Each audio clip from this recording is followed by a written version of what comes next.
London present day, a single street, barely half a mile long, hidden behind iron gates and armed guards. The houses here don't have numbers, they have names. Palaces, embassies, billionaires' fortresses that most Londoners will never see. This is Kensington Palace Gardens, Britain's most expensive street, the only private road in London, a place where houses sell for over £100 million. But walk this street backward through time, past the oligarchs and the hedge fund kings, past the diplomats and the Saudi royals, back to the 1840s when this was empty land, crown property, a kitchen garden for Kensington Palace. Then the gates opened, and Britain's new money, the railway barons and colonial traders, the men who built fortunes on steam and empire, rushed in to build their monuments. They called it Billionaires Row. 30 grand houses rose behind high walls. Inside, marble imported from Italy, oak from English estates, servants by the dozens. Outside, the largest private gardens in London, shielded from the gaze of those who could never afford to enter. But beneath the elegance, something darker gathered. Fortunes built on exploitation, families torn apart by scandal, houses that swallowed money faster than even millionaires could earn it. And through it all, the invisible hands, the servants, the builders, the workers whose labor made grandeur possible while they lived in basement rooms and attic quarters. This is the story of Britain's Billionaires Row, the secrets it keeps, and the price that was paid for a street that was never meant for ordinary people. This is the story of Kensington Palace Gardens, half a mile of private road, 33 mansions, and nearly 2 centuries of wealth, power, and carefully guarded secrets stand at the southern gate today. Kensington High Street bustles behind you, buses and tourists, coffee shops and department stores, the ordinary pulse of London life. Then step through the barrier. Armed police check identification. CCTV cameras track every movement. Beyond the checkpoint, the noise falls away. The street curves gently northward, lined with plane trees older than most nations. Behind high walls and hedges, the houses reveal themselves slowly. Palazzo fronts, Portland stone facades, windows that reflect sky without revealing interiors. This is private London, the kind most residents of the city will never experience. A street where houses rarely come to market. When they do, the price starts at £50 million and climbs without limit. Russian oligarchs own several. Middle Eastern royalty holds others. Embassies occupy a dozen more. The residents change, but the essential character remains. This is where extreme wealth lives behind gates that never fully open. But Kensington Palace Gardens was not always this way. In the 1840s, this land was crown property, gardens and orchards attached to Kensington Palace. Then came a decision that would reshape this corner of London forever. The Crown Commissioners, seeking revenue, decided to lease plots along the palace's western boundary for private development. The terms were specific: grand houses only, large plots, high rents. The goal was to create an exclusive residential enclave that would enhance the palace's surroundings while generating income for the Crown. What emerged was something unprecedented in London. A purpose-built street for the super-rich, not inherited nobility, though they would come later, but new money. Men who had built fortunes in the industrial and colonial expansion of the Victorian age, railway magnates, banking families, merchants who traded across the empire. They bought 99-year leases, paid ground rents to the Crown, and spent astonishing sums building houses that would announce their arrival at the very top of British society. By 1850, construction was underway. Architects competed to create the most impressive facades. Builders imported materials from across Europe, and behind the scaffolding and stone dust, a question took shape, the same question that haunts every monument to extreme wealth. Who paid for this? Not just in money, but in labor, in lives bent to service, in systems that concentrated fortune at one end of the street while ordinary Londoners struggled a few hundred yards away. The story of Kensington Palace Gardens is not simple. It is not a tale of pure villainy or innocent grandeur. It is something more complicated, a study in how wealth performs itself, how privacy becomes power, how beauty and exploitation can share the same address. The houses still stand, the gates still guard them. But if you know where to look, the cracks show through. This is the complex, morally ambiguous, deeply revealing story of Britain's Millionaires' Row. The decision came quietly in 1841. The Crown Estate, managing lands attached to Kensington Palace, faced pressure to generate revenue. The Palace Gardens, stretching west toward what would become Notting Hill, were productive but not profitable. Kitchen gardens supplied vegetables. Orchards provided fruit. But the return was modest, and the commissioners saw potential for something far more lucrative. They would lease the land for residential development, not ordinary housing, but grand private estates for the wealthiest tier of British society. The plan was drawn with precision, a single private road running north to south, secured at both ends by gates, plots large enough for mansion houses and extensive gardens, ground rents set high to ensure only serious buyers. Building restrictions mandated quality stone facades, substantial construction, architectural dignity. What the commissioners created was not just a street but a mechanism for transforming Crown land into a revenue stream while building a buffer of wealthy residents around the palace itself. In March 1843, the first lease was signed.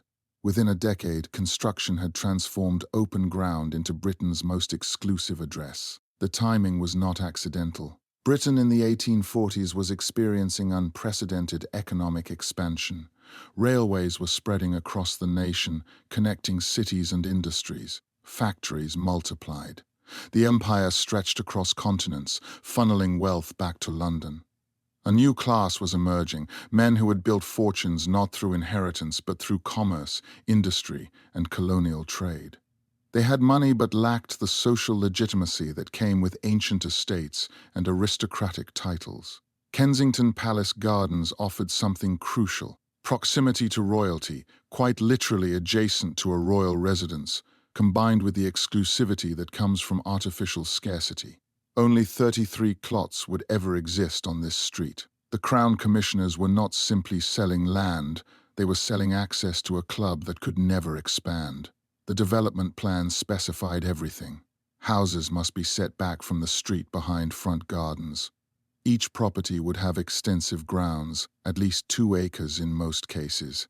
Architectural approval was required before construction could begin.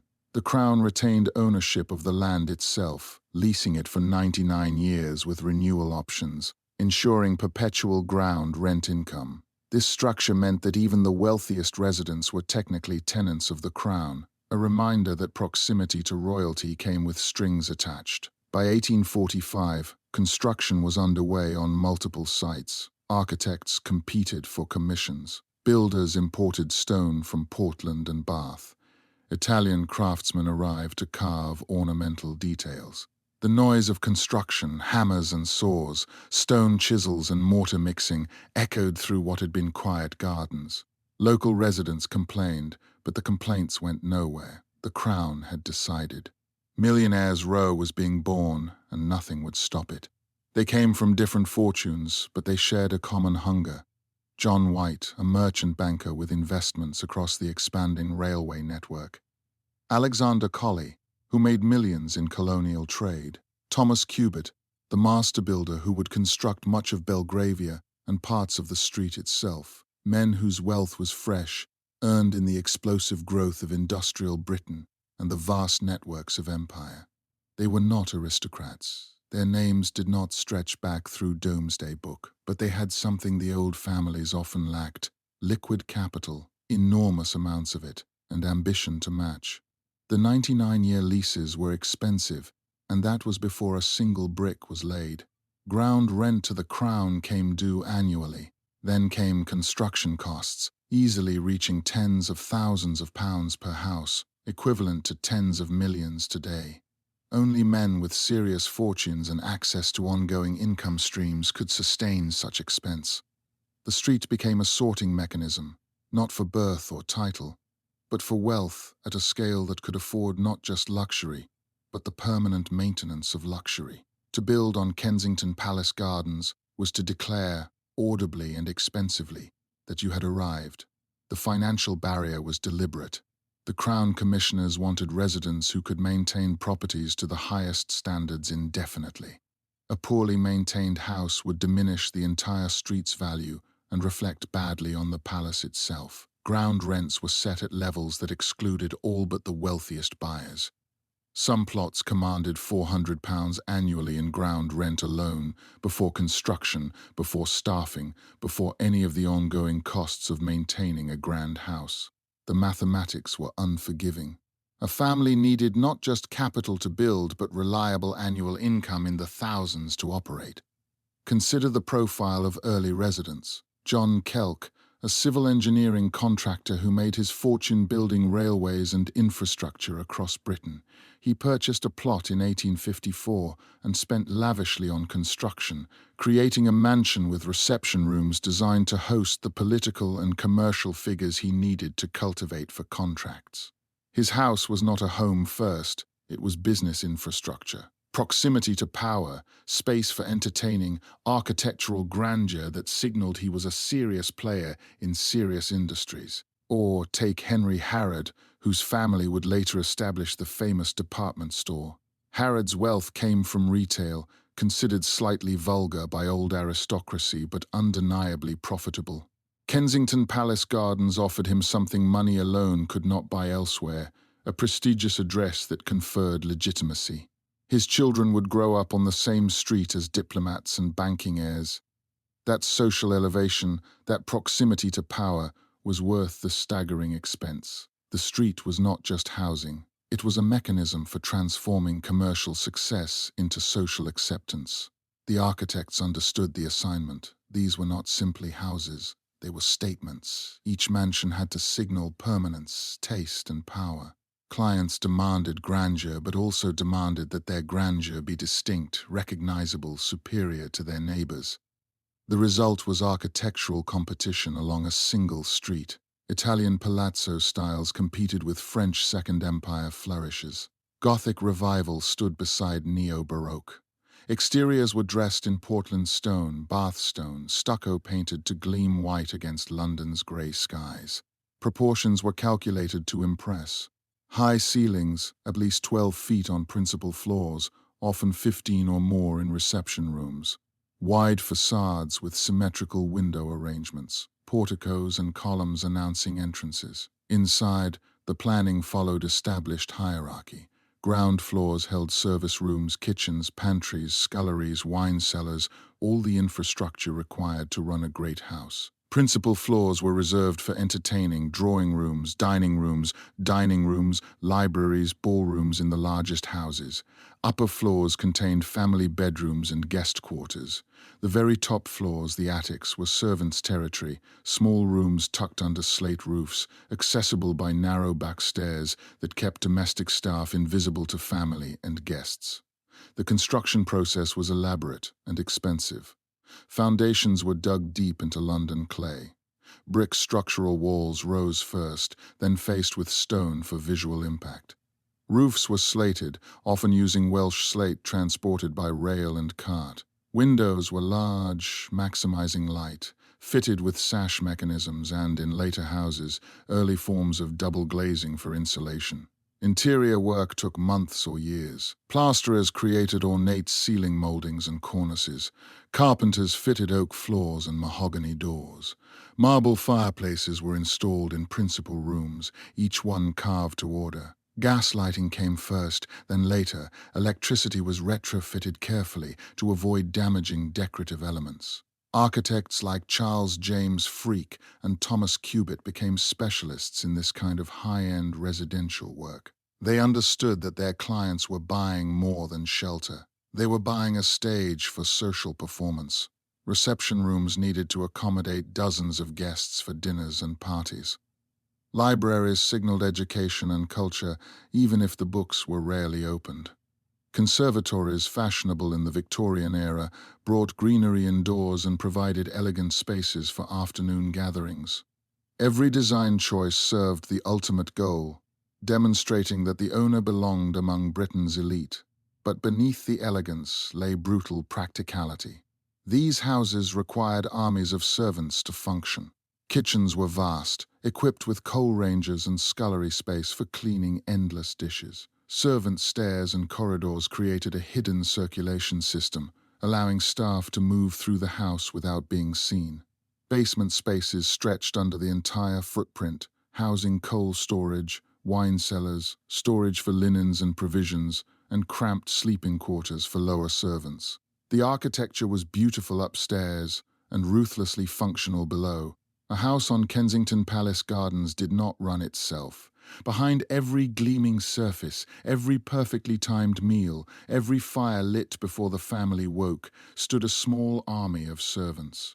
A typical mansion employed between 20 and 40 people, depending on the size of the house and the ambitions of its owners. The hierarchy was rigid. At the top, the butler, controlling male staff and managing the wine cellar, and the housekeeper, commanding female servants and overseeing domestic stores. Below them came layers of specialization. Footmen served at table and answered doors. Ladies' maids attended to the mistress and her wardrobe. Valets served the master. Housemaids cleaned endless rooms. Kitchen maids worked under the cook. Scullery maids, often the youngest and lowest paid, scrubbed pots and scoured floors. Beyond the house itself, coachmen managed stables and carriages. Gardeners maintained the extensive grounds. Each position came with specific duties, defined hours and wages that varied widely. A butler might earn £60 a year, a housekeeper 40, while a scullery maid took home perhaps £10 annually, paid quarterly, with food and lodging provided. The work was unrelenting. Days began before dawn and ended after the family retired. 1 day off per month was standard. Servants lived in basement rooms or attic quarters, spaces functional but stark compared to the opulence they maintained. The daily choreography was precise. Housemaids rose first, around 5 in the morning, to light fires in the principal rooms before the family stirred. They worked quietly, carrying coal scuttles and ash buckets, sweeping grates and polishing fenders, ensuring that when the master or mistress descended for breakfast, warmth and light greeted them without visible effort. Kitchen staff began even earlier, preparing breakfast, while also starting work on the day's main meals. Scullery maids washed dishes from the previous evening, scrubbed kitchen floors, and began endless cycles of food preparation. By 7, the house was alive with invisible activity, dozens of people moving through back corridors and service stairs, all carefully timed to avoid crossing paths with family members. The butler's role was part administrator, part performer. He oversaw male servants, managed the household budget for certain expenses, and controlled access to the wine cellar, a position of significant responsibility given the value of collections in wealthy houses. He also served at table, presenting dishes and pouring wine with precision, his demeanor calm and professional regardless of circumstances. The housekeeper, meanwhile, commanded the female staff with equal authority. She held the keys to storage rooms, distributed supplies, inspected bedrooms and public spaces, and ensured that standards never slipped. Her position required management skills, discretion, and the ability to train young servants in the exacting routines of a grand house. For servants, life was constrained, but relatively stable compared to other working-class options. Employment was steady, housing provided, food adequate, though servants ate simpler fare than the family. From the beginning, Kensington Palace Gardens was designed to be separate. The Crown Commissioners insisted that the street remain private, accessible only to residents, their guests, and essential service providers. Gates were installed at both ends, the southern entrance near Kensington High Street and the northern exit toward Bayswater Road. Initially, the gates were manned by lodge keepers employed by the residents collectively. Access was controlled, not through law enforcement, but through social enforcement. Those who belonged knew it. Those who did not were turned away. The privacy was not incidental, it was structural. High walls enclosed each property. Hedges and trees screened houses from the street. The effect was a residential island inside London, a place where the wealthy could live without the intrusion of the city pressing against their windows. But privacy at this level carried costs beyond money. The residents formed a peculiar social ecosystem, close enough to interact, wealthy enough to compete, isolated enough to breed resentment and rivalry. Disputes over boundary walls and tree branches ended in legal battles. Competition over who hosted whom, which house was grandest, which family most connected, created tensions that simmered for decades. And the very isolation that made the street desirable also made it a target for resentment, a symbol of inequality made physical, a street that embodied the gap between Britain's wealthiest and everyone else.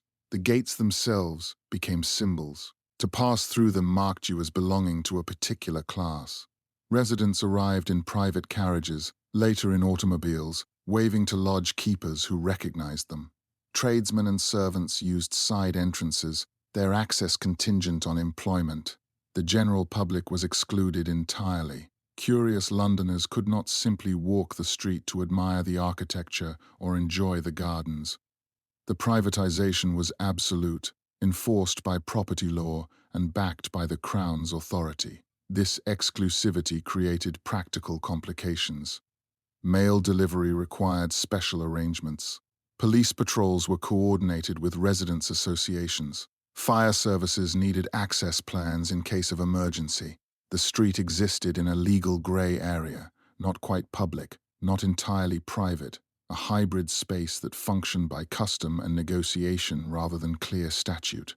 Over time, these arrangements solidified into precedent, but they also bred resentment beyond the gates. For working-class Londoners living in crowded tenements blocks away, Kensington Palace Gardens represented everything wrong with Victorian society. Vast wealth concentrated in a few hands, land monopolized for private pleasure, while housing shortages plagued ordinary families, privilege protected by gates and guards. The street became a focus for early labor movements and social reformers, cited as evidence of systemic inequality. The residents, meanwhile, saw their privacy as a right purchased fairly. They had paid enormous ground rents, spent fortunes on construction, and employed dozens of people. Why should they not enjoy seclusion?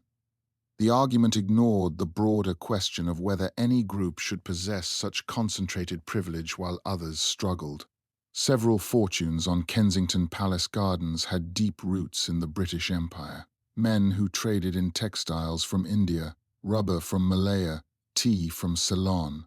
Wealth flowed back to London, converted into limestone and marble, oak floors and crystal chandeliers. The connection was rarely spoken openly, but the money carried history, the extraction of resources from colonized lands, the labor of people who would never see these grand houses, the legal and military systems that protected British commercial interests abroad while crushing resistance. Take Alexander Colley, a merchant whose firm operated extensively in Asia and the Pacific.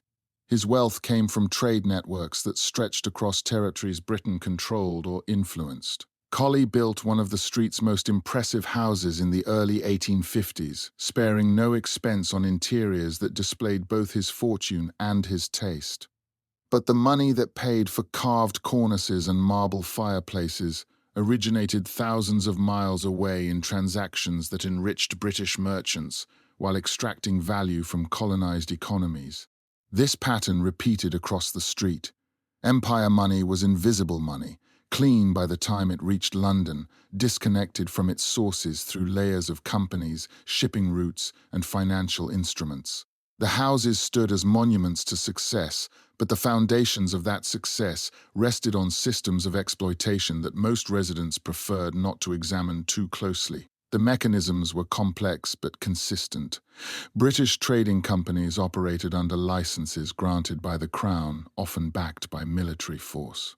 Local rulers were pressured or coerced into favorable trade agreements.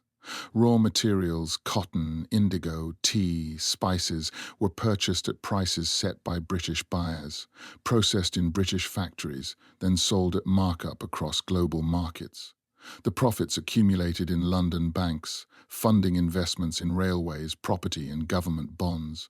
Families on Kensington Palace Gardens lived on the returns from these systems without directly managing them. Distance provided moral insulation. Consider the tea trade.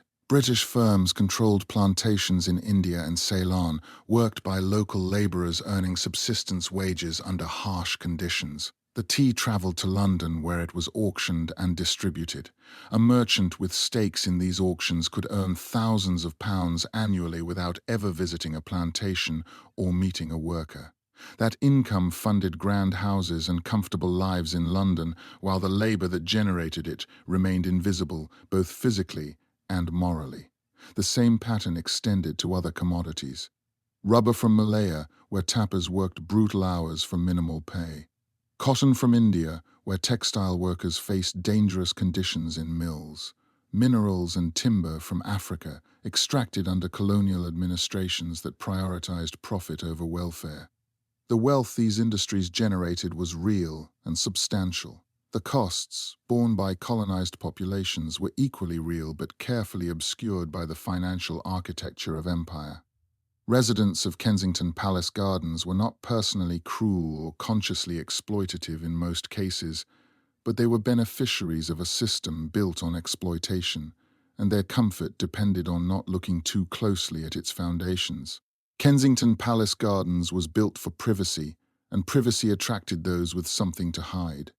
Over the decades, the street collected scandals, though most were buried quickly, settled quietly, or simply never reached the newspapers. Marriages fractured behind closed doors. Financial schemes collapsed, taking family fortunes with them. Health crises were concealed, mental illness especially, treated at home with private doctors who understood that discretion was part of their fee. In the 1860s, one house became the center of a financial scandal when its owner, a banking family scion, was revealed to have embezzled from his own firm. The case never went to trial, settled privately, the house sold discreetly, the family name erased from society pages through careful management and strategic silence. Another mansion, in the 1890s, was the site of a domestic tragedy when a servant died under circumstances that were never fully explained.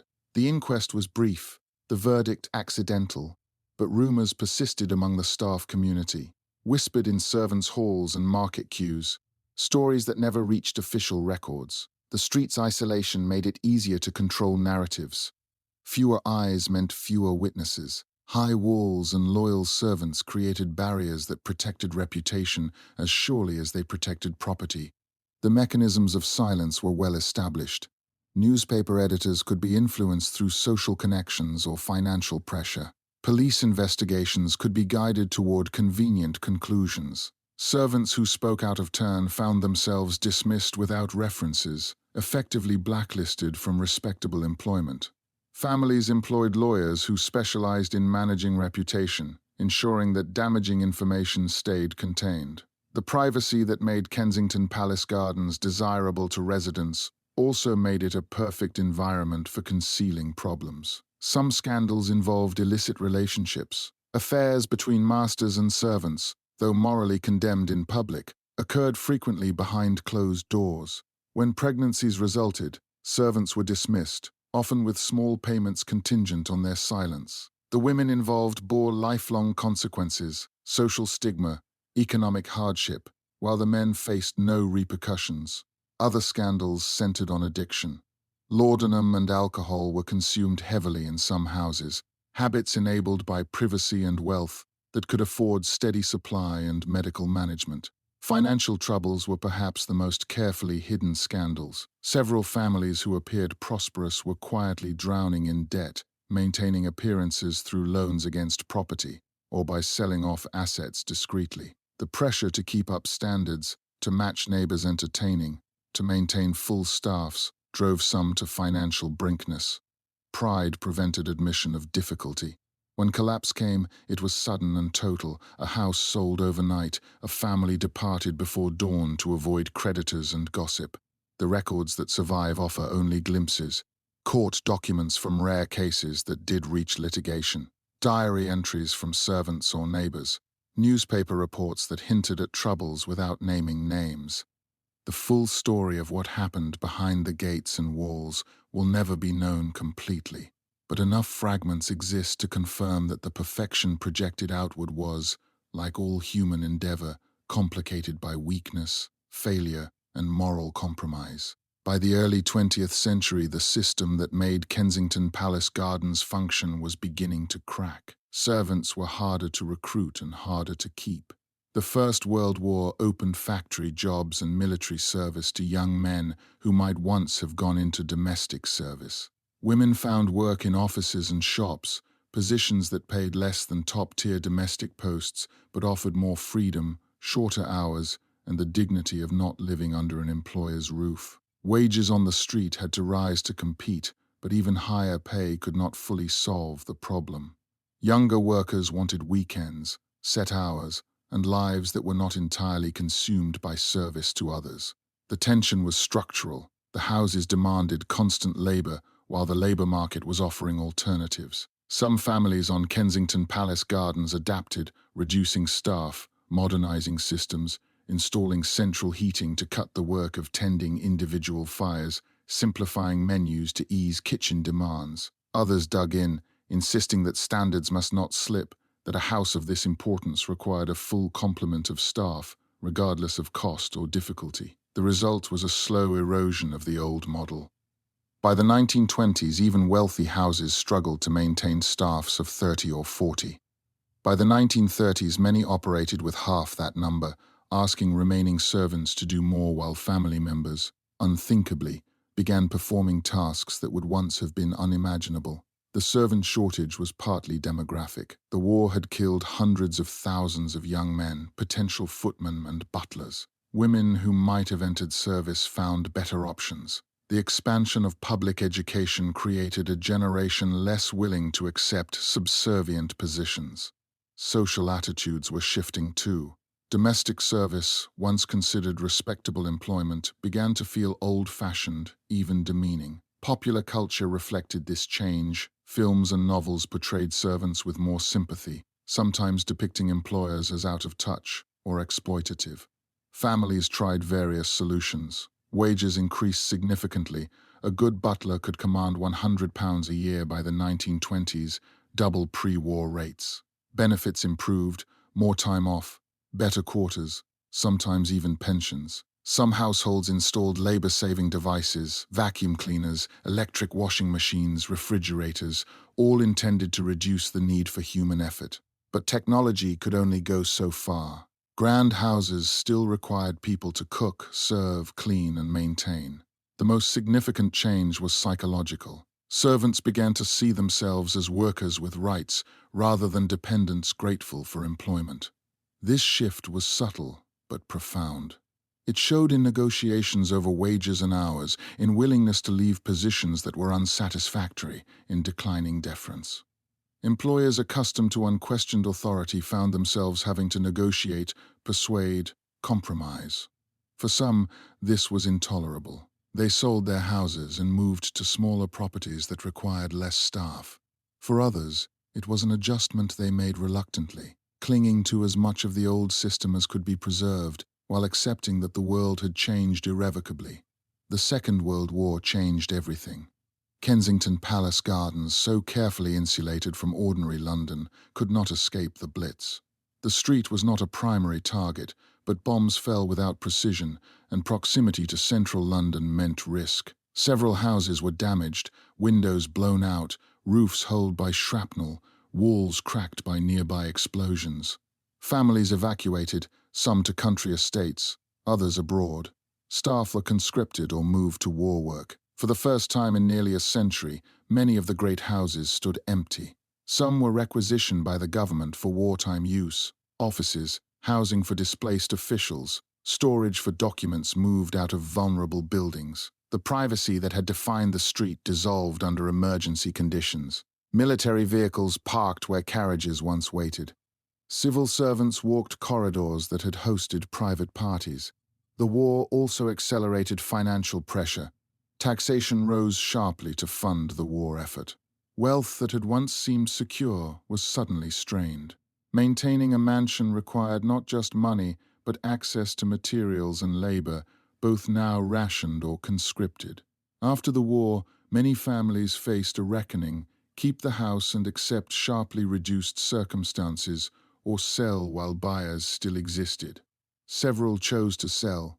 The street began to change hands, no longer dominated by British merchant families, but opening to embassies, foreign buyers, and institutional owners. The Blitz nights were terrifying. Air raid sirens wailed across London, sending residents into basement shelters or underground stations.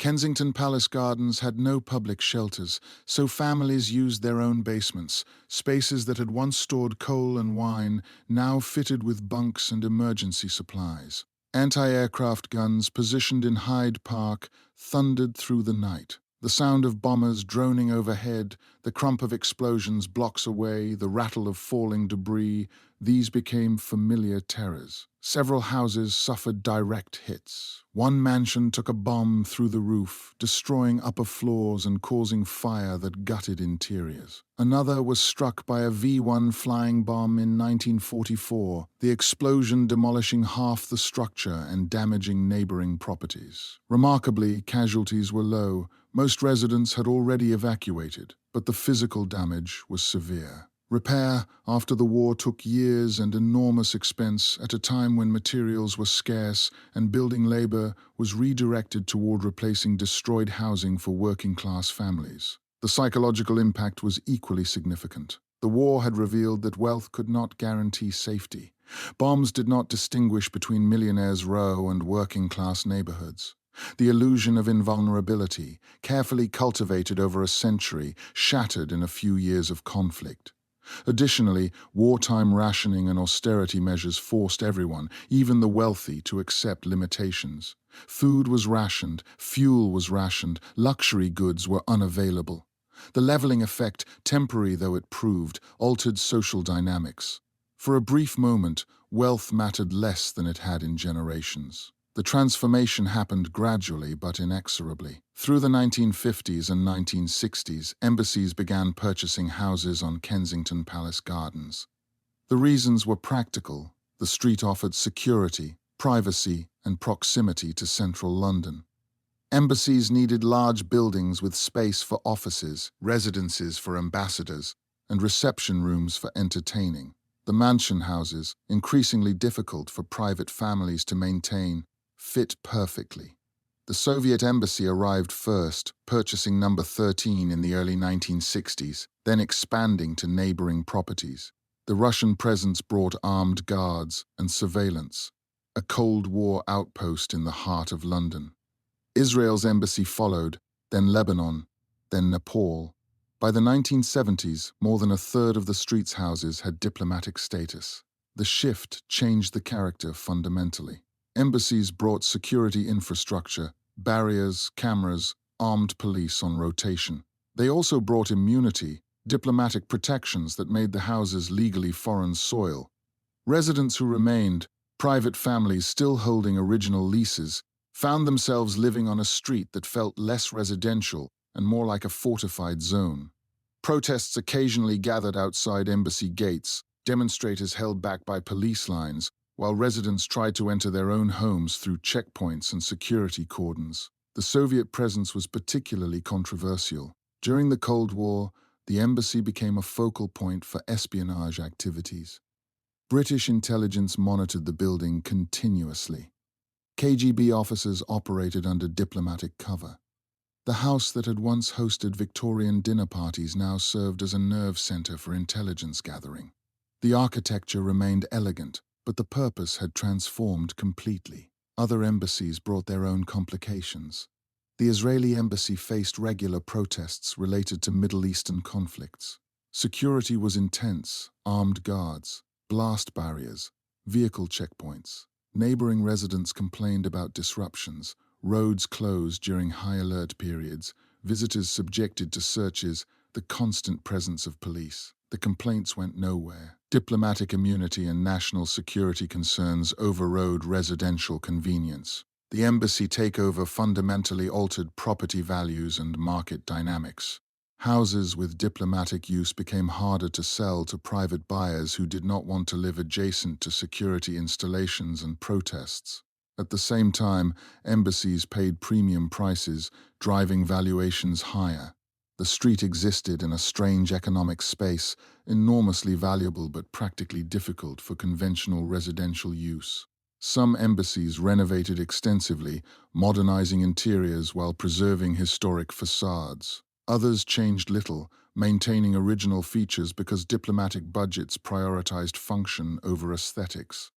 The result was an architectural frozen zone, exteriors largely unchanged from Victorian times, interiors varying wildly from stripped office spaces to carefully preserved period rooms.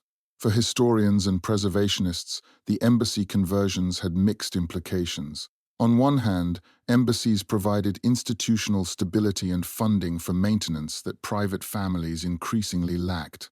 Historic buildings were preserved because governments had resources individuals did not. On the other hand, public access disappeared entirely. Buildings that might have become museums or cultural centers instead became fortresses, their interiors forever hidden behind diplomatic privilege. The final transformation came with the 21st century. Global wealth, concentrated in fewer hands, needed places to anchor itself.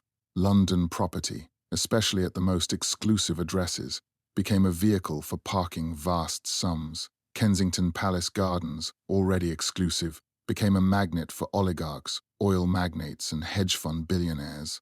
Houses that had sold for millions now traded for tens of millions, then over £100 million. Roman Abramovich, the Russian oligarch, purchased a house in the early 2000s. Lakshmi Mittal, the steel magnate, bought what would become Britain's most expensive private residence, reportedly spending over £50 million on the house and tens of millions more on renovation. Middle Eastern royal families acquired multiple properties. The buyers were global, the money was global, and the prices climbed beyond anything Victorian railway barons could have imagined. The street became less a community and more a collection of assets. Owners often did not live full-time in their houses. Some visited rarely. The buildings stood, maintained by staff, but empty of the families they were built to hold. The gardens grew pristine behind high walls, but few eyes saw them. Kensington Palace Gardens had achieved a strange immortality. The houses survived, but their purpose had hollowed out. They were no longer homes in any traditional sense. They were investments, symbols, fortresses of privacy for people whose lives were lived elsewhere. The oligarch era brought unprecedented prices and equally unprecedented controversy. Critics argued that London property had become a laundromat for questionable fortunes, money that originated in corrupt privatizations, resource extraction, or financial manipulation, cleaned through British real estate. The purchases were legal, conducted through layers of offshore companies, but the ethics were murky. When Lakshmi Mittal's house purchase was announced at over £70 million, setting a UK record, public reaction mixed awe with outrage. How could one residence cost more than entire housing developments for working families? The houses themselves underwent extraordinary renovations. Mittal's property was gutted and rebuilt inside, adding underground extensions with swimming pools, gyms, and private cinemas. Turkish marble-covered floors, gold-leaf detailed ceilings. The scale of luxury surpassed anything Victorian builders had imagined. Where once 30 servants maintained a house, now armies of craftspeople worked for years to create bespoke interiors that their owners would occupy only weeks per year. The pattern repeated across the street. Houses bought for investment sat empty most of the year. Lights came on timers to suggest occupancy. Security staff maintained vigilance over vacant rooms. The street became a ghost town of the ultra-rich, physically present but socially absent. Local shops and services that had once catered to residents found themselves serving security staff and maintenance workers instead. The community, never truly inclusive, dissolved entirely. Kensington Palace Gardens became a symbol of hyper-globalized wealth, where property functioned less as housing and more as a financial instrument, appreciating in value while contributing little to the city that surrounded it. Walk past Kensington Palace Gardens today, and you will not see the people who keep it running. But they are there, dozens, perhaps hundreds, working behind gates and walls. Cleaners arrive early, before the households wake. Gardeners tend lawns and hedges with precision, ensuring every view remains perfect. Security staff monitor cameras and patrol grounds. Chefs prepare meals in kitchens equipped with technology the original builders never imagined but laid out in the same basement spaces. The structure of service has modernized, but the fundamental relationship remains. Wealthy owners, whether resident or absent, depend on workers whose labor stays invisible. Wages have risen significantly. Skilled domestic staff in London can command salaries far above the pittance paid in Victorian times, but the gulf between employer and employee persists. A housekeeper earning £40,000 a year is well paid by British standards, but that salary is a rounding error against the net worth of a billionaire owner. The power imbalance is built into the arrangement. Workers need the jobs. Owners can replace them easily. Contracts include confidentiality clauses, ensuring that what happens inside stays private. Former staff rarely speak publicly, bound by agreements and by the knowledge that breaking silence means professional ruin. The street's privacy, so carefully constructed in the 1840s, endures not just through gates and walls, but through legal mechanisms that keep the inner workings hidden. The labor that sustains grandeur remains, as it always has, out of sight. The modern service economy on Kensington Palace Gardens is professionalized and specialized. Where Victorian households employed generalists who learned on the job, contemporary staff are trained professionals. Security personnel have military or police backgrounds. Chefs hold culinary degrees. Housekeepers manage teams with efficiency learned in hospitality management programs. The work is still demanding, still requires discretion, but it is increasingly treated as skilled labor rather than servitude. Yet power dynamics remain asymmetrical. Employment is contingent on pleasing employers who can terminate without significant recourse. Immigration status complicates matters. Many staff are foreign nationals whose visas depend on continued employment, creating vulnerability that employers can exploit intentionally or through simple indifference. Stories circulate among staff communities of unpaid wages, excessive hours, and abusive treatment, but formal complaints are rare. Fear of retaliation and the difficulty of proving claims behind private walls keeps most grievances silent. The irony is striking. The street was built to display wealth and power openly, yet its contemporary function depends on hiding both the source of that wealth and the labor that maintains it. The houses look much as they did in Victorian photographs, stone facades weathered but intact, gardens manicured, gates gleaming.